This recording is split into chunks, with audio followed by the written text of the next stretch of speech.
আসলেন? 95-এ শেষের দিকে। আচ্ছা। তখন আমি একটা গেস্ট এটা আসলে কখনো এভাবে করে আমার বলা হয়নি। জি। আমি যেটা হচ্ছে ১ম যেটা প্যাকেজ নাটক যখন শুরু হয়, জি। ১ম প্যাকেজ নাটক ছিল মাসুদ রানা। আচ্ছা। যেটা ছিল ও! বিপাশা ছিল আর নোবেল ছিল বোধহয়। হ্যাঁ? ওটা ১ম আতিকুল হক চৌধুরীর। জি। তো ওটার ভেতরে আমি আর পল্লব একটা গেস্ট অ্যাপিয়ারেন্স করেছিলাম, আমার মনে আছে। ছোট্ট ও! একটা সিন ছিল। মানে আ ভিলেন কেন ভিলেন হয়েছে, এক মেয়ে তাকে ধোঁকা দিয়েছে বা সামওয়ান। ফার্স্ট আমার শুরুই কিন্তু নেগেটিভ দিয়ে। এটা কিন্তু এখন পর্যন্ত কেউ জানে না। ও তাই নাকি? সেই ক্যারেক্টারটা ক্যারেক্টারটা কিন্তু শর্ট ছিল। আমি আরেকটা ছেলের সাথে ফান করছি, ওটা সে দেখে ফেলে এবং তারপর থেকে সে মেয়েদেরকে তুলে নিয়ে যে মেরে ফেলে সামথিং এরকম গল্পটা ছিল। সেই মেয়েটা করেছিলাম আমি। এটা আমি করেছিলাম কিন্তু আমি তো আর জানি না যে কি ক্যারেক্টার, তখন তো আর এগুলো বুঝি না। আমাকে বলা হয়েছে যে আতিক ভাই এরকম চাচ্ছে। আমি আর পল্লব দুজনে আমরা মডেলিং এর মতোই, যেরকম মডেলিং হিসেবে মডেল হিসেবে যে কাজ যখন করি, ক্যামেরার সামনে ফান করছি ওগুলো করেছি।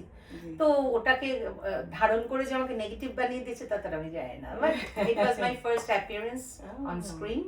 অ্যান্ড দেন 95-এ জি। প্রথম আমার কাজ করা হয় সম্পর্ক নাটকে। ওটা এখনো ইউটিউবে আছে। ওটা যখন এখন দেখি আমার খুবই হাসি পায়। আমি আর জাহিদ ভাই কাজ করেছিলাম এবং আমাদের আরেকজন ছিলেন আর্টিস্ট।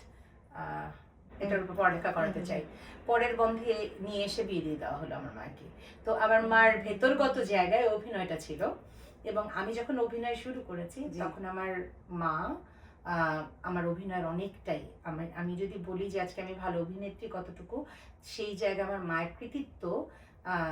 আম্মু কিন্তু কোনোদিন কোনো স্টেজে গিয়ে বা কোনো সেটে গিয়ে কোনোদিন আম্মুকে কোনোদিন কেউ দেখবে না। যে থাকে না যে অনেক মায়েরাই নাকি আমি শুনি যে এটা ওটা। আমার মা একটা কর্নারে বসে থাকতেন চুপচাপ এবং আমার মার সাথে কিন্তু আফজাল ভাই, তারপর সানা ভাই, ওনারা আম্মুকে যে কি পরিমাণ পছন্দ করতেন। কারণ আম্মু হচ্ছে রাজনীতি করা মানুষ, আম্মু হচ্ছে সামনে যুদ্ধ করা মানুষ, ওরকম টাইপের ফ্রন্ট লাইনার্স ছিলেন। বাট সবসময় একটু চুপচাপ থাকতেন। আমিও যেমন আমার বাচ্চাদেরকে নিয়ে কোথাও গেলে পরে আমি চুপ, তুমি তোমার মতো করো। তো যাই হোক, আম্মু আমাকে যদি আমার অভিনয়ের ক্ষেত্রে যদি পার্সেন্টেজে তুমি বলো, তাহলে বলবো যে আমি 40% আমার মায়ের কৃতিত্ব। এই কারণেই বলবো শুরুর দিকটাই আমার মা সবসময় বলতেন তোমার এই জায়গাটা ভালো হয়নি, এই জায়গাটা ভালো হয়নি, এই জায়গাটা এভাবে বলো, এই জায়গাটা এভাবে বলো। স্ক্রিপ্ট তো দিয়ে দিত তখন। তারপর আম্মু আমাকে একটা ক্যাসেট প্লেয়ার কিনে দিল, বললো দেখো নিজে হচ্ছে নিজের সবচাইতে বড় তোমার কি বলে সমালোচক।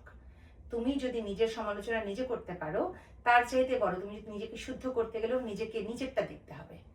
তো তুমি যখন ডায়লগগুলো বলো, আগে রেকর্ড করবে, তারপর নিজে শুনবে। তুমি শুনলেই তুমি বুঝতে পারবে যে তুমি কতটুকু ভুল করছো।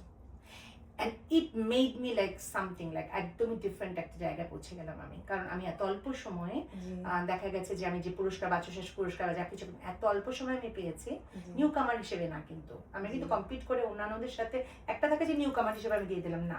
কঠিন নাটকের জন্য আমি কিন্তু ভালো ইয়েগুলো পেয়েছি, পুরস্কৃত হয়েছে। বাংলাদেশের টপ মোস্ট তো শুধুমাত্র নাটকে কিন্তু বাচসাস, তার উপরে তো নেই। ন্যাশনাল অ্যাওয়ার্ড তো পরে পেয়েছি।